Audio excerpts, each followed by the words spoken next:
Քաղաքակրթության պատմության մեծագույն օրերից մեկն է, հայտարարել է Միացյալ Նահանգների նախագահը Գազայի հակամարտության կարգավորման 20 կետանոց ծրագիրը հրապարակելուց հետո։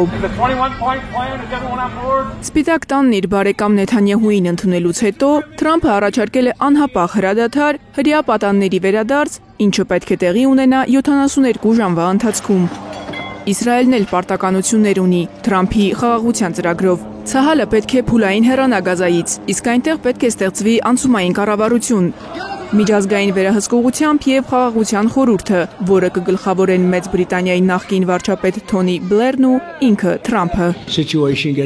Խաղաղության խորհուրդ, ինչ գեղեցիկ է հնչում։ Ես կգլխավորեմ խաղաղության խորհուրդը շատ մարդկանց խնդրանքով։ Խաղաղության ծրագրի կարևոր կետերից է Համասի ամբողջական զինաթափումը։ Ավելին, Թրամփն ուզում է, որ զինված խմբավորումը հեռանա Գազայից։ Այդ կետի իրագործումը Միացյալ Նահանգների նախագահը վստահում է արաբական, մուսուլմանական երկրների առաջնորդներին։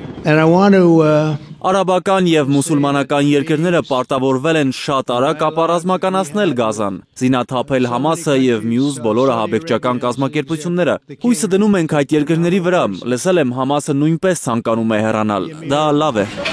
Զենքը վայր դնելու ու հեռանալու որոշման մասին Համասը չի հայտարարել, բայց հայտնել է, որ խաղաղության ամերիկյան առաջարկն արդեն ստացել ու ուսումնասիրում են։ Ավելի վաղ Համասի պաշտոնական ներկայացուցիչ Մահմուդ Մարդավին հայտարարել էր, որ Համասը չի ընդունելու այնպիսի առաջարկ, որը հաշվի չի առնում Պաղեստինի ժողովրդի ինքնորոշման իրավունքի իրացումն ու չի պաշտպանում խաղաղ բնակիչներին կոտորածից։ Թրամփը զգուշացրել է, թե ինչ կլինի, եթե Համասը մերժի իր առաջարկած ծրագիրը։ Իսրայելը բացարձակ ազատություն կստանա գործելու։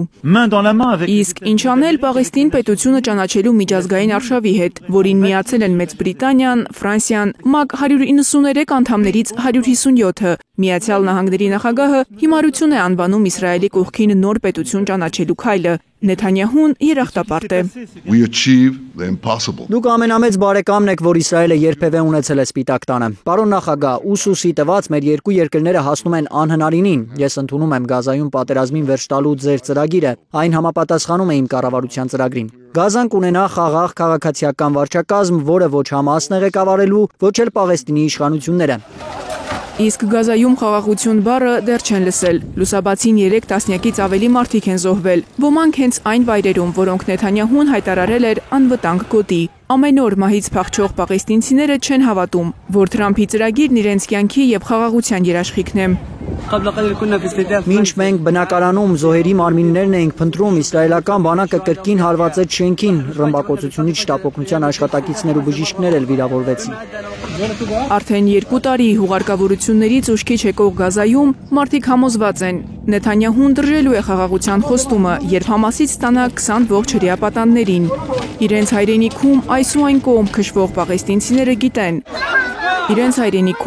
այն կողմ քշվող պաղեստինցիները գիտեն։ Ոչ մի հրադադար չի կարող արդարացնել Իսրայելի վարչապետի սպասելիքները։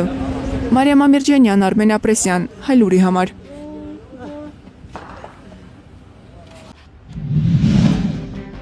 Հայաստանում և աշխարհում տեղի ունեցող իրադարձությունների մասին առաջինն իմանալու համար բաժանորդագրվեք մեր ալիքին, սեղմեք զանգակը, որ բաց չթողնեք ամենահրատապը, ամենակարևորն ու հետաքրքիրը։